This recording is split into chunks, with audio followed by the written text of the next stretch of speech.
Negotiations, Liverpool have agreed a British record £125 million deal for the Newcastle striker, which could bring an epic saga to an end. We've got both sides of the story. Pete Graves is at Newcastle for us, but we start at Liverpool's training ground and join Vinny O'Connor. Vinny, bring us up to speed, please.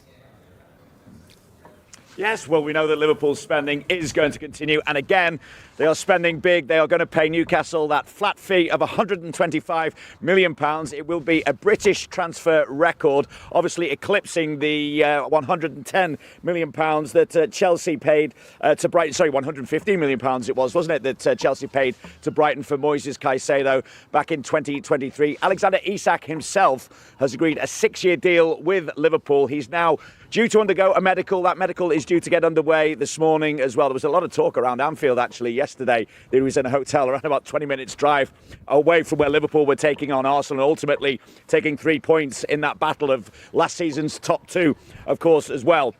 And you mentioned the fact that this has been a transfer saga throughout the summer. Of course, Liverpool having that £110 million bid for Alexander Isak rejected by Newcastle earlier in the window. Newcastle were looking for around about the £150 million mark, but obviously they have reached a compromise on the fee. Also helped by the fact that Newcastle looked to be getting a striker through the door as well in terms of an ideal replacement for Alexander Isak, and that ultimately has helped this deal along as well. And we're just looking at when Alexander Isak can start really making an impact for Liverpool. Of course, he is 25 years of age. He will turn 26 next month, of course. Newcastle paid £63 million for him back in 2022 to Real Sociedad. 54 Premier League goals in 86 Premier League appearances. Only 8 of those appearances as substitute as well. But looking at what Liverpool have got coming up after this international break, well, first of all, it is Burnley away. Then it's Atletico Madrid at home in the Champions League.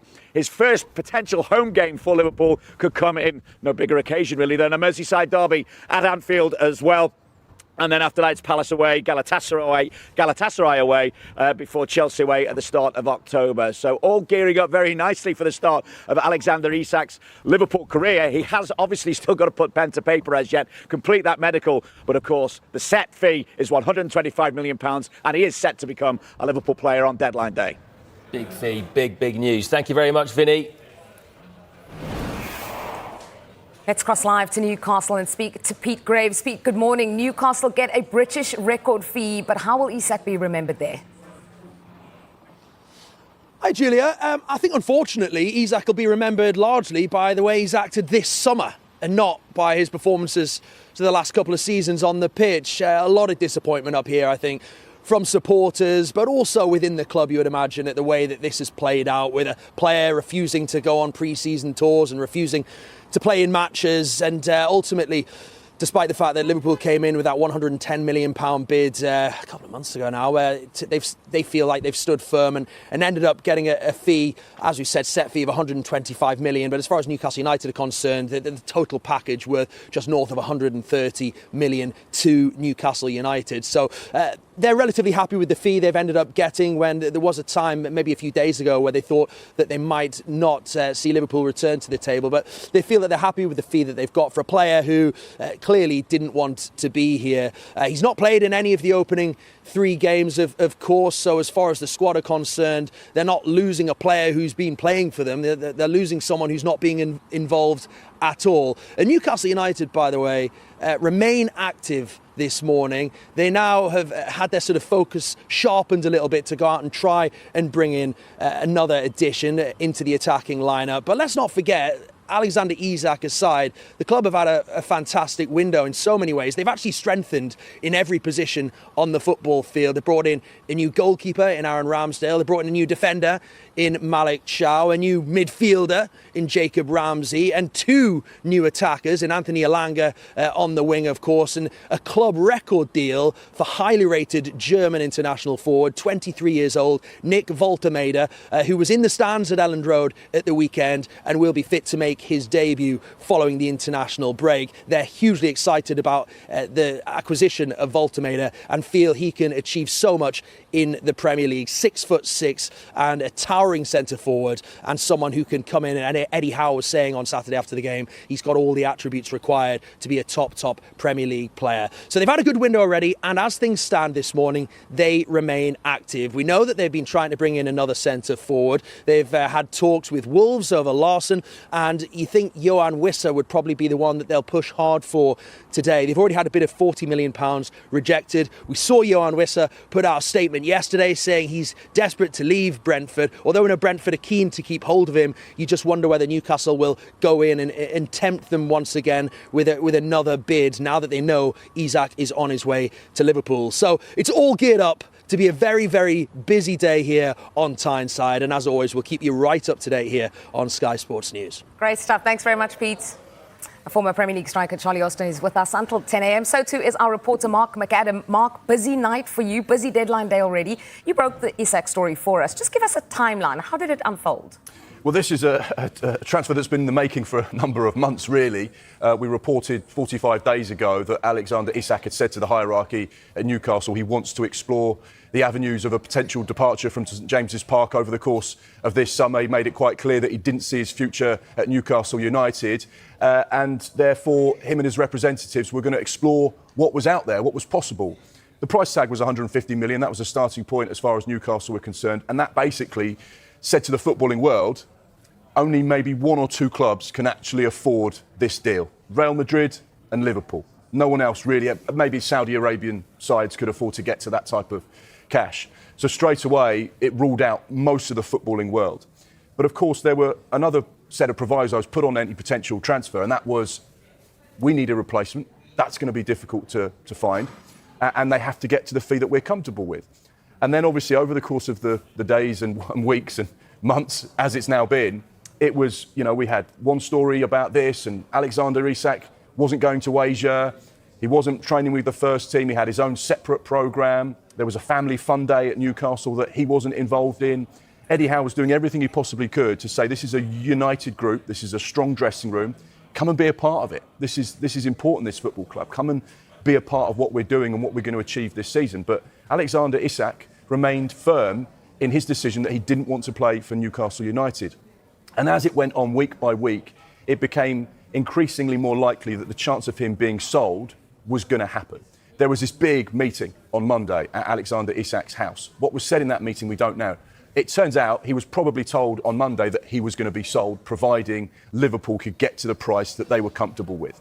Obviously, as Pete Grave mentioned there, the fact that they got in young German international 23-year-old striker Nick Voldemada was significant to allow Alexander Isak to go. And then late last night, after a few days of no contact between PIF, the owners of Newcastle, and FSG, the owners of Liverpool, it became apparent that a deal had to be done because time was running out. With less than 24 hours to go, we got confirmation that the deal had been agreed between the two parties and that Alexander Isak was free to travel to Liverpool this morning to undergo the formalities of the medical. So it's been a saga.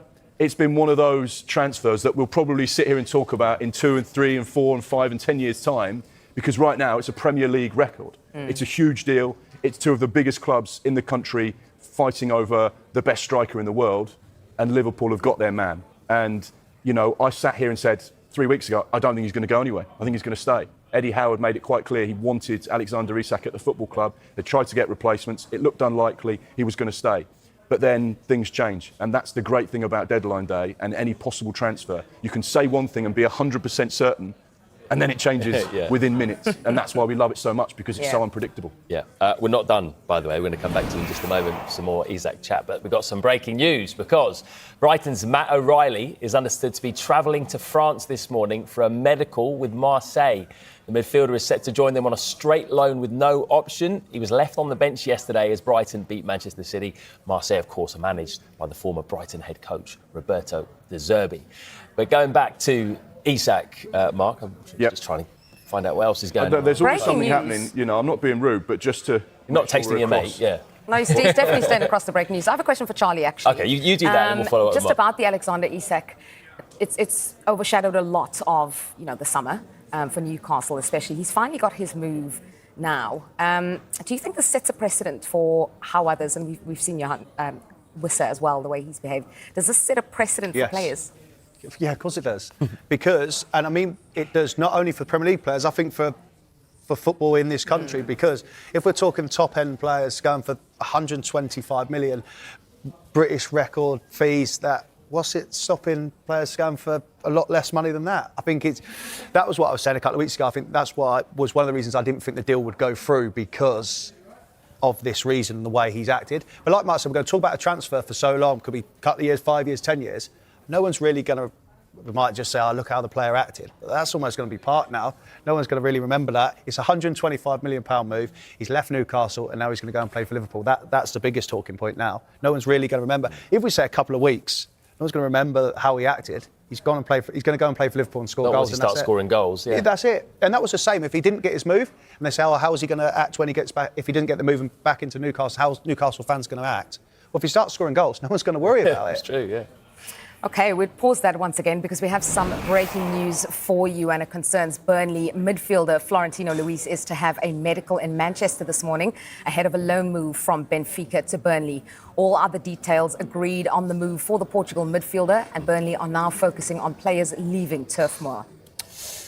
Right, Liverpool strengthening in attack, but could they make a big addition at the back as well? Well, they've, of course, been chasing Mark Guéhi all summer.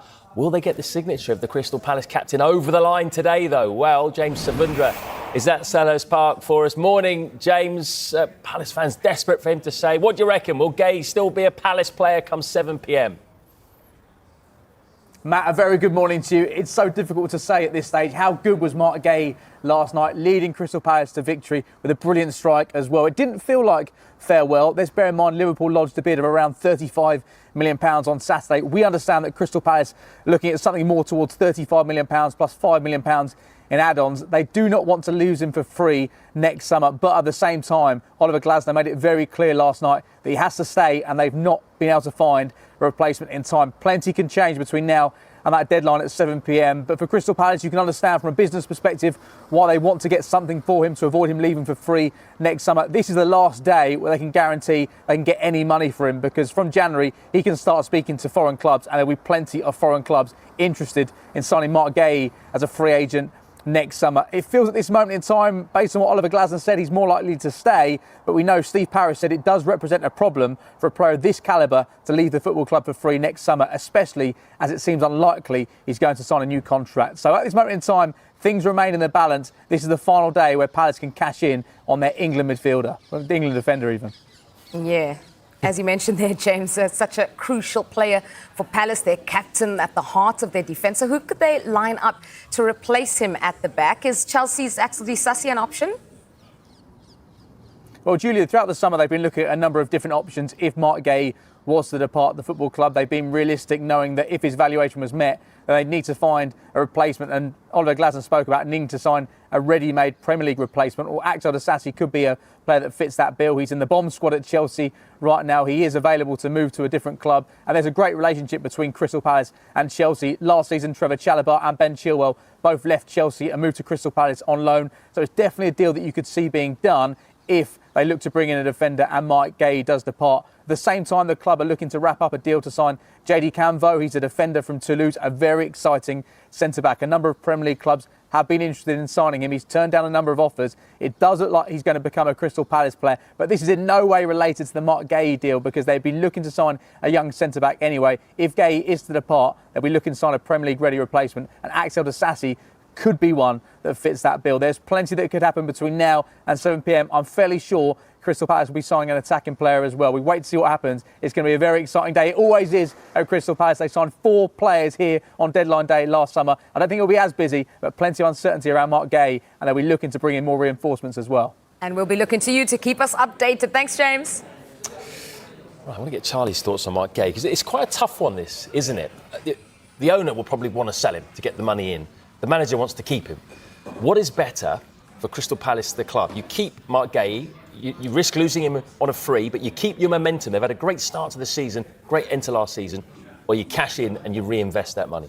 But what is, you say reinvest, but it's getting the right signing in, isn't it? And you're not only getting a ready-made centre-back for the Premier League, He's the leader, he's the captain, and that's a tough bit. So what's the bigger risk? I think they should keep him. I think they're going to try and keep him and see where we go. It depends how hard Liverpool push on that bit. I think they'll try and keep him. Look, European football also to offer. Yes, it's not Champions League, but they have got European football to offer. And I think it will be harder for them to try and replace him at such short notice now. So he's the captain, he's the leader. And ultimately, if the manager's coming out and saying, I do not want to sell him, then that's where we're at. Yeah. Okay. Yeah, big time. Right. Coming up next, we are heading live to Brentford and we'll have the very latest on the future of Johan Wissa. Welcome back. Just over 10 hours left until the transfer window shuts, and it's going to be a big day at Brentford.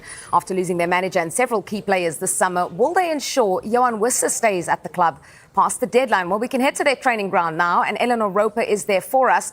Eleanor, Wissa's made it very clear he wants to leave Brentford. Will he get his wish today, do you think? Well, I think a lot needs to happen between now and 7 p.m. if his wish is to come true. As you mentioned there, he's been very vocal about the fact that he wants to leave the club. He took to his Instagram account over the weekend. He's accused the club of unduly holding him back, of rejecting what he describes as fair offers. But Brentford have been clear about what the parameters are. They say that they have to receive a fair amount of money for the player, and also they have to have a replacement. And that's what's key here. They have rejected so far 2 bids from Newcastle, not meeting their desired amount. But crucially, there isn't anyone, as we understand, there isn't a clear target for them today if Wissa is to leave. We wait to see if Newcastle come back with an increased bid, which they could now well do. Brentford had been in for Max Bayer of Borussia Dortmund. That, as we understand, is not moving forward, not going to amount to anything. And we wait to see whether they can find today another potential replacement for Wissa. If not, you'd have to say he's staying. But as we know, with deadline day, anything can happen. Thanks, Ellie. Right, well, we talked earlier, Charlie, about the way that Alexander Isak's behaved will set a precedent for players to come. Downing tools worked for Isak. It looks like he's going to get his big move. Will it work for Johan Wissa? Will it work? Well, only time will tell, won't it? But he's just followed the same suit as what Alexander Isak's done. It worked for him, so why won't it work for Johan Wissa? I think the tough thing will be for him is that if it doesn't happen, it's not the players, like I said before, but it's going back to the hierarchy that he needs to mend the broken bridges. That's obviously happened. Will he get his move? I think it's probably will, but ultimately it's the replacement side, isn't it? Brentford have not really, other than the German, the Bayer Leverkusen lad, there's no one else really they've been linked with, have they? So that'll be the tough one. I think that's for a lot of clubs, isn't it? There's all right being players being linked and can go, that's just getting that replacement in. Yeah, they've already lost key players. Norgaard's gone and Burma's gone. They've lost the manager as well, Thomas Frank. Do you worry for Brentford if this deal goes through? Yes, because you start thinking where the goal is going to come from. You're taking the nucleus of the squad over the years that Thomas Frank's built out of it, and then all of a sudden it starts to fall apart. And the problem is now we see the Premier League, how tough it is to get 3 points, and the promoted teams have got 3 points on the board, and it's only going to build up. You have the build up with the international breaks, and that kind of breaks it up, but sometimes that can be a bit of a hindrance. OK, let's get to Nottingham Forest, because could today be a day for crunch talks between Nuno Espirito Santo and the owner, Evangelos Marinakis. Anton Tolui is at the training ground for us. Morning to you, Anton. Nuno didn't want to address things, did he, after that big defeat yesterday? But is today the perfect opportunity for him? Like, I'm pretty sure Nuno Espirito Santo will not want this hanging over him and the club going into the international break, because this all started, 2.5 weeks ago, when Nuno Espirito Santo came out and said he felt his squad was imbalanced and that it still needed a lot of work. Well, since then, in 2.5 weeks, Nottingham Forest have gone on a spending spree. I'll try and go through all the names and try and remember them all, because there was a lot of them. Amari Hutchinson came in, James McAtee came in on the same day, Arno Kalimawendo came in, Douglas Luiz, Nicolas Savona came in as well. And last night they confirmed the signing of Brazilian goalkeeper Jean Victor. They're expected to do another bit of business today as well, bringing in another player from Botafogo, Brazilian left back Guibana. He's passed his medical, expected to agree terms and sign today as well. Add to that, they signed Igor Jesus and Jai Cunha early in the window as well. Their squad is a lot more stacked than it was at the beginning of the window. Yes, the players were in as early as Nuno Espirito Santo wanted, but again, Nottingham Forest doing their business early and doing their business comprehensively. Interesting to see what the tone of those talks will be then, if Nuno Nuno Espirito Santo wasn't happy with his squad a couple of weeks ago. Surely he will be now. And from the owner's point of view, he must be thinking he's given the coach everything he would have wanted, which would have been extra disappointing considering their performance and crushing defeat to West Ham today. So a big day here in Nottingham Forest for two reasons. One, because it's deadline day, and two, because of the situation with the owner and the head coach. Great stuff. Thank you, Anton. Well, this just in, West Ham defender Naif Aguerd has given permission to speak to Marseille and to undergo a medical. It's thought to be a permanent transfer. West Ham are looking at Charlie Cresswell from Toulouse to replace him. Now to Manchester City, and we understand that talks are ongoing over goalkeeper Ederson joining Fenerbahce.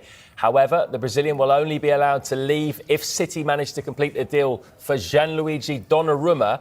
The Italian is being lined up as Ederson's potential replacement. Ederson is in the final year of his contract. Meanwhile, Jamie Vardy is in Italy ahead of a proposed move to Cremonese. He verbally agreed to join the Serie A club yesterday after turning down the chance to go to Feyenoord. He's agreed a one-year contract with an option of a further year if Cremonese stay up. He's in Milan right now for a medical. Grazie. More breaking for you now. Manchester United forward Antony is expected to travel to Spain for medical with Real Betis. An agreement has been reached between the clubs for his permanent sale for a total of £21.7 million. That figure is broken up into an initial £19 million payment plus £4.3 million in add-ons. There is also a 50% net sell-on in the deal. Right, stay with us. Martinez from Aston Villa. And is Anthony about to get his wish and leave Old Trafford? Let's cross live to our reporter Daniel Khan, who can bring us right up to date. Daniel, we had the breaking news about Anthony, but what can you tell us about the story?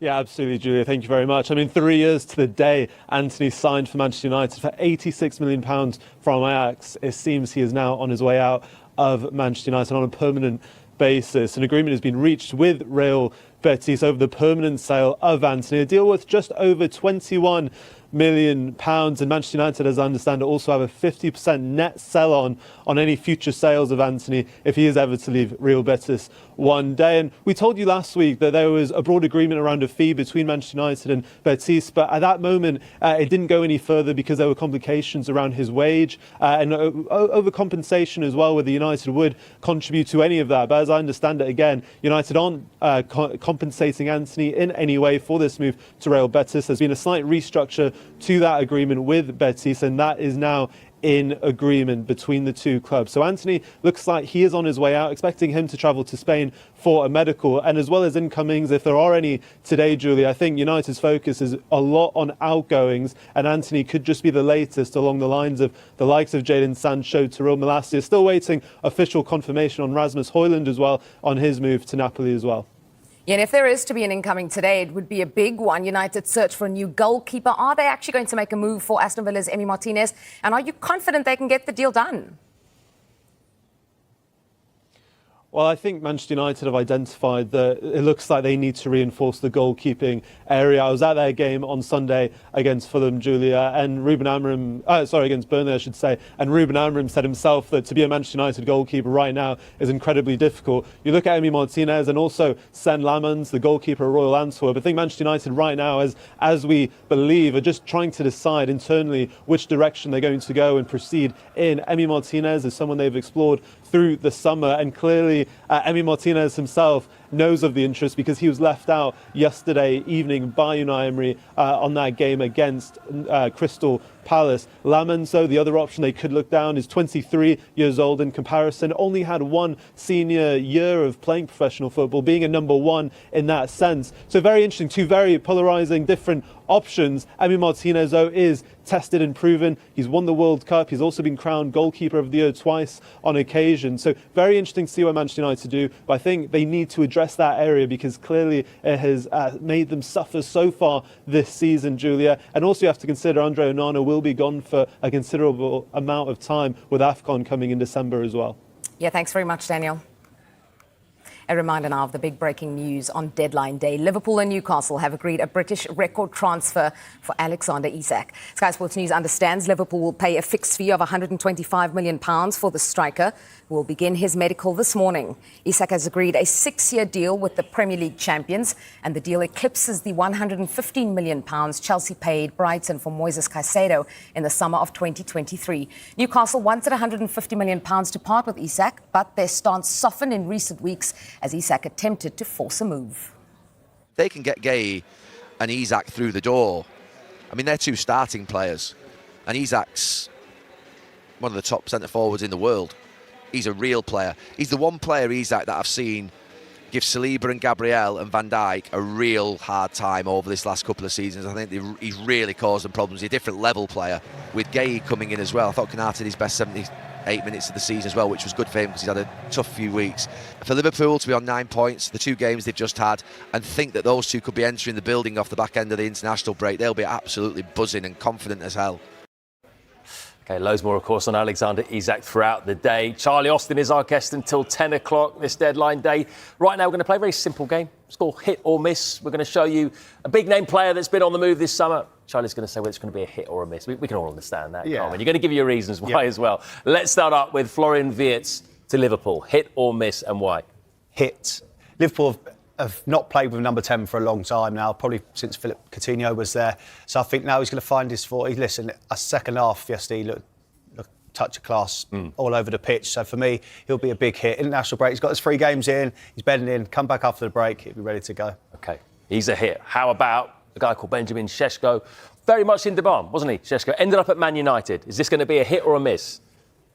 He was in demand. But I think going off what's happened at Manchester United, what's happened over the recent weeks, why he hasn't been starting, what we see at Grimsby, I'm going to go miss. Right. I am, yeah. As much as that's what Man United want as centre-forward, we've seen their record so far. Rasmus Højlund, they've come there. Joshua Zirkzee not really took off. I don't see much difference in this guy either. Yeah, he hasn't trusted him very much, has he, in the first couple of games? No, he hasn't. But also, the alarming bit also, I know we can't get away from it, is number 10 penalty.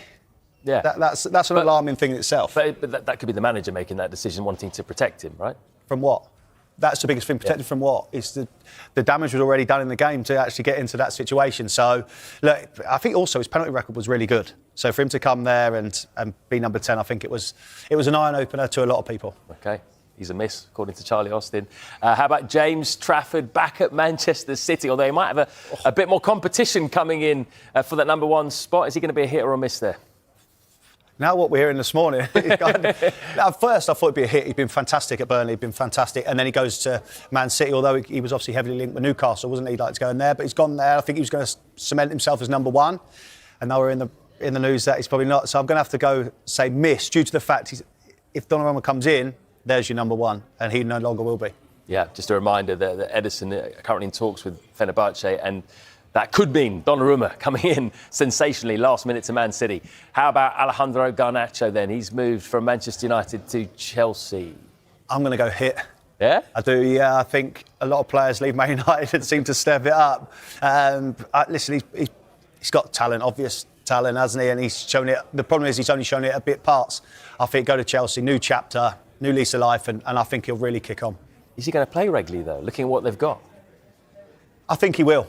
I think he will play. I think that kind of frees up Cole Palmer, and then you've got João Pedro obviously in the mix also, that will play. But I think he was someone that's going to go there and play. Also, they're going 4 competitions as well. They want to go deep in the Champions League, run the Premier League as long as possible and be in touch. Listen, they're still contenders. Like, don't forget about Chelsea. That's the biggest thing, so I think he'll be a hit. OK, Garnacho hit to Chelsea. How about Jack Grealish? He started brilliantly, hasn't he, at Everton? Do you think that's going to continue? I think so. I think everybody was pleased to see Jack move.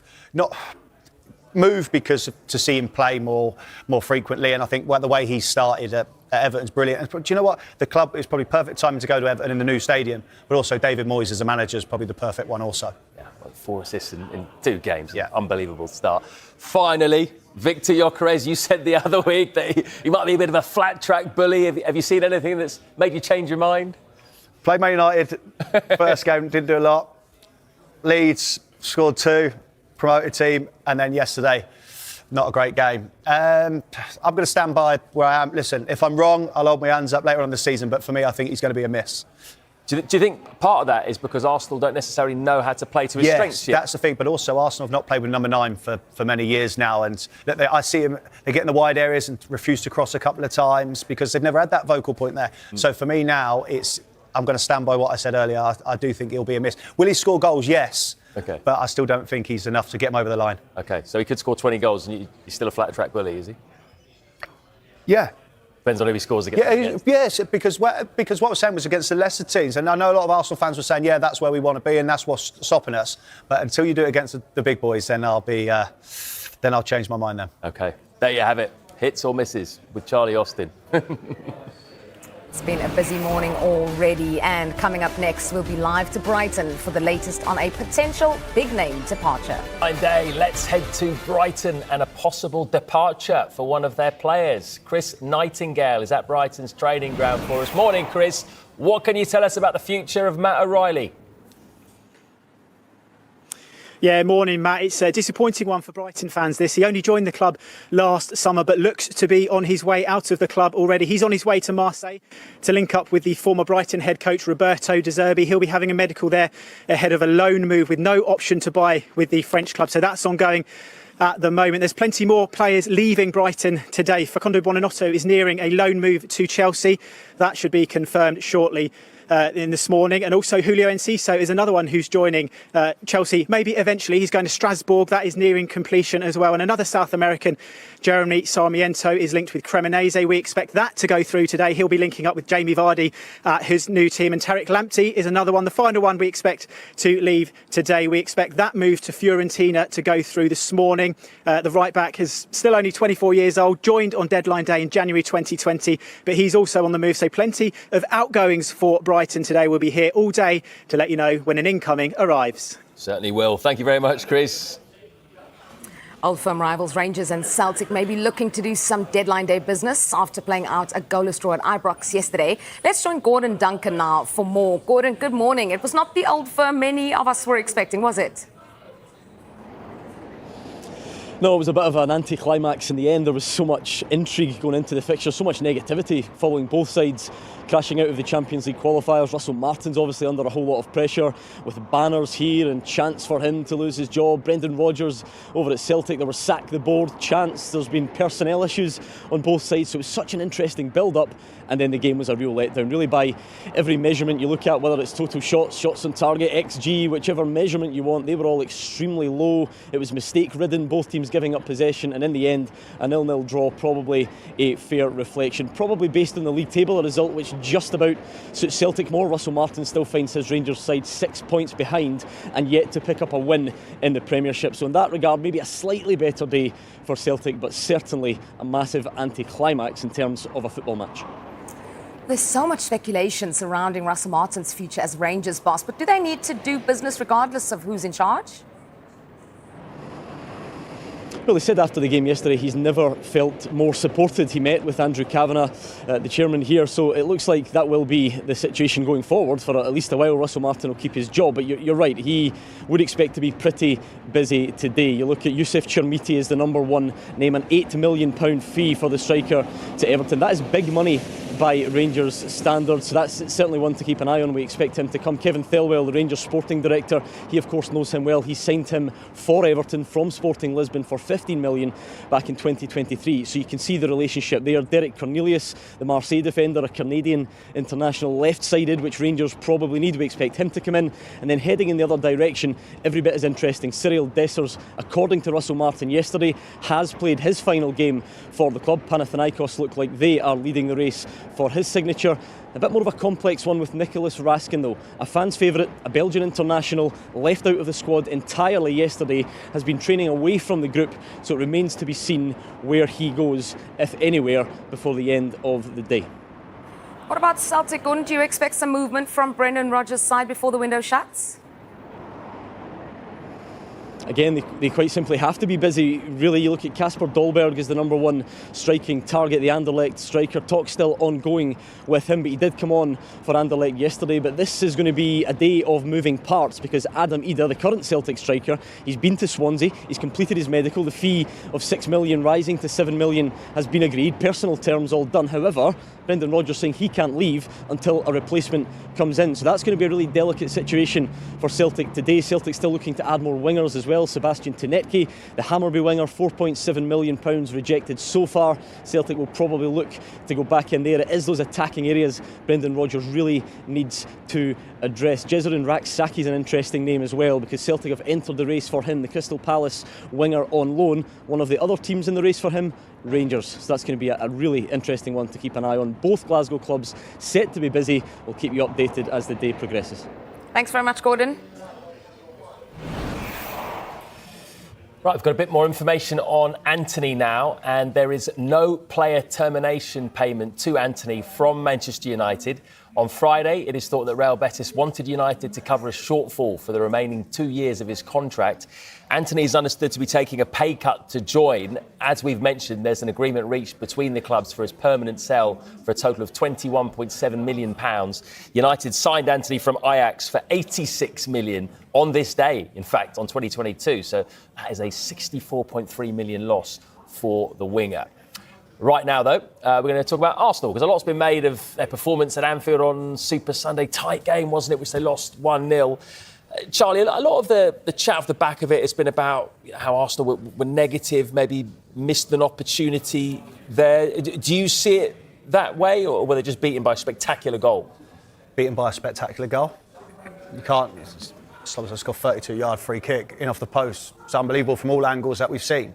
But you look at it from an Arsenal point of view, they're the games that you need to go there and win or take 3 points. You've got to try and take 3 points against your title rival, really.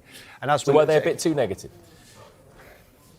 No, because I think that's credit to Liverpool. I don't think you can take that away from them.